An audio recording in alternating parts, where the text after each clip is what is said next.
Hi, I'm Shelley Ensminger from Anderson and Associates, and I have my good friend Lisa Flynn from Bishop West Real Estate with me today. Thanks for having me, Shelley. Great. So we're kind of doing a little project on first-time home buyers and what the process would be and what you're looking for in a realtor. So if I was to get in touch with you and I've never purchased a home before, what advice would you give to me?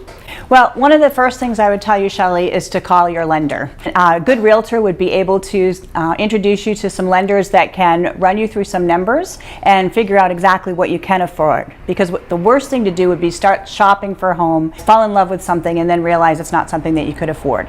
So the first thing to do would be to talk with your lender, get your paperwork in order, and get a pre-approval. So then you're armed and you know exactly what you can qualify for. So what type of questions would you ask a potential client when they're looking for a house? What's some things that they could prepare? What would they want to know, like school zones or? Right. You want to put together a list of your must-haves and then a list of your wish list as well. So not every house is perfect. There's never going to be a house that's going to check every single thing on your list, but you want to have your must-haves. What area do you want to be in? Do you have children to consider in the school zones and so forth?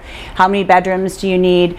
Whether or not a pool, that may be something that's on the wish list, not on the must-have, things like that. When you do start looking at properties, think about that wish list, think about your must-haves, and then look past things like the color of the carpet or the color of the walls. Those things can be changed. But the foundation, the things that your must-haves, that's what you want to focus on. And what about like HOAs? How important is that when you're shopping for a new home?